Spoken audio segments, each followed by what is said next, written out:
Hey, today I'm going to do a video that is going to show you how to turn oily water into clean, oil-free water.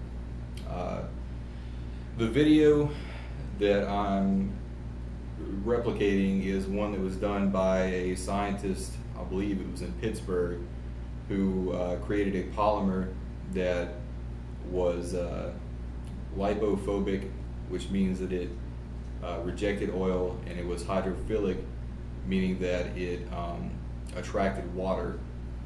So pretty much what it did was one side, almost like the opposites of a magnet, were pushing oil away, while the other side was attracting the water and pulling it through whatever rag that he used to do the video for.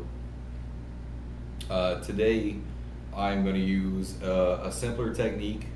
I'm assuming that the polymer he was using was silica based, maybe incorporated some fluoride.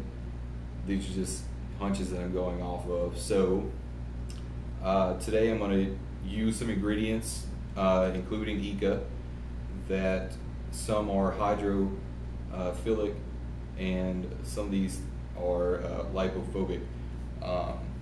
Sugar, for example, does a pretty decent job of filtering oil and water.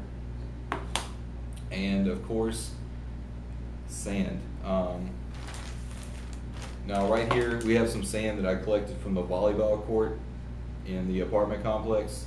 It's just normal everyday sand.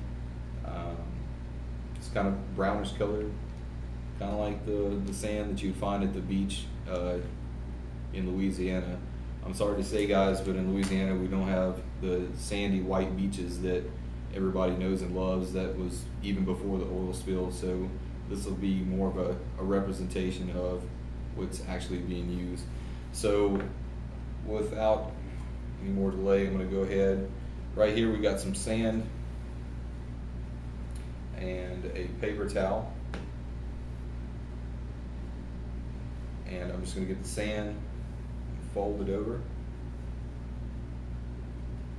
We got a glass right here. We got some tap water. An oily bucket.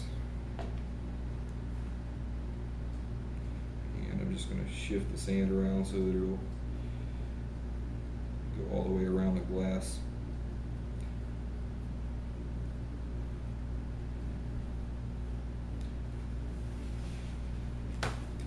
I'm going to go ahead and do one more layer. Okay.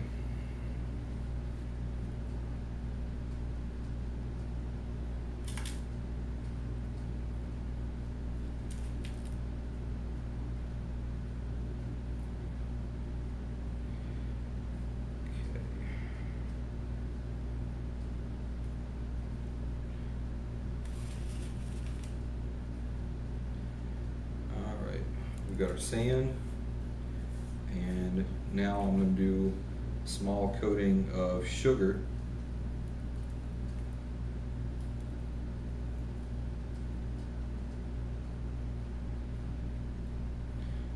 Now, again, the sugar is going to help separate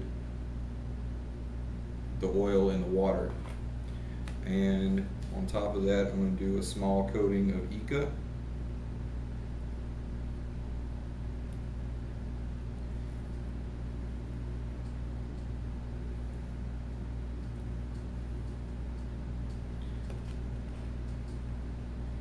Just mix that around. Okay. Now, this is some water and oil that I've already mixed together, but just go ahead and throw a little bit more in.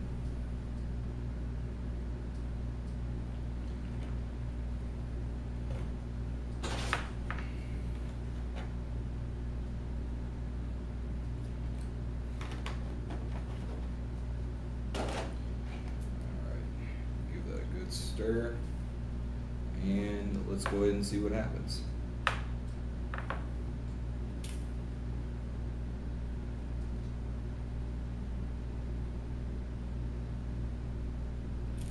Now, some of you might be saying, well, you're just filtering the oil in the water using the paper towel. Well, technically, yes, that is what we're doing, which is the same as, say, using hay to filter out the differences. It's the same as using, say, peat moss, any of these substances that are used as a filter. Now, because of the properties of what ECA consists of, it will give water a whitish color.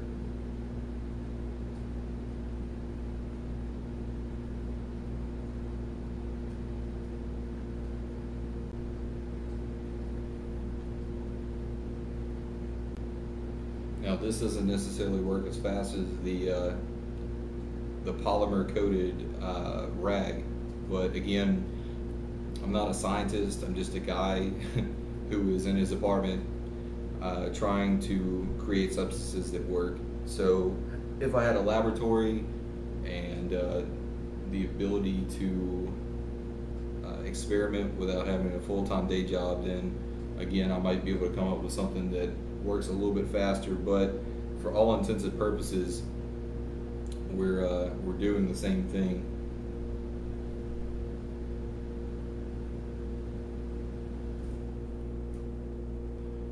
All right.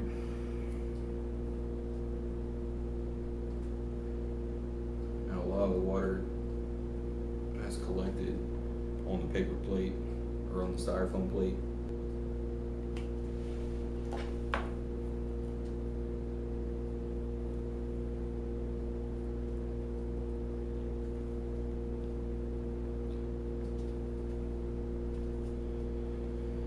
Okay, so now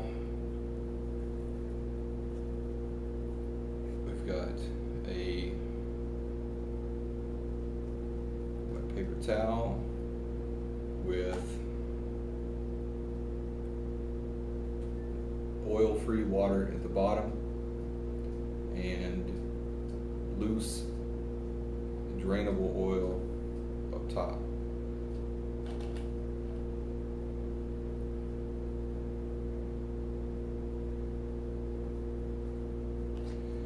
So, as you can see,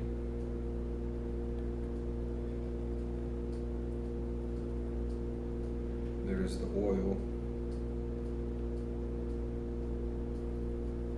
and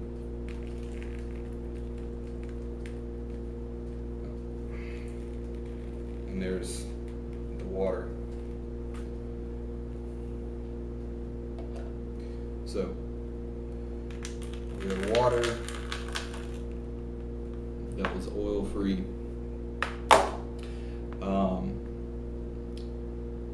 So again, it is possible to filter water from oil, and it's able to be done at a relatively cheap cost.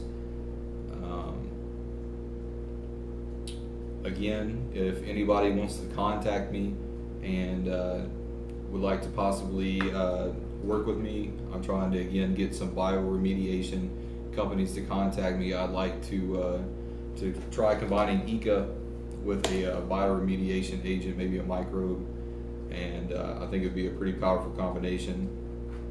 Again, if anybody would like me to demo what I've done on television, anywhere, then just contact me. It's ekalogic@gmail.com, and this weekend I'll probably be down in the Gulf shooting a couple of videos as soon as possible.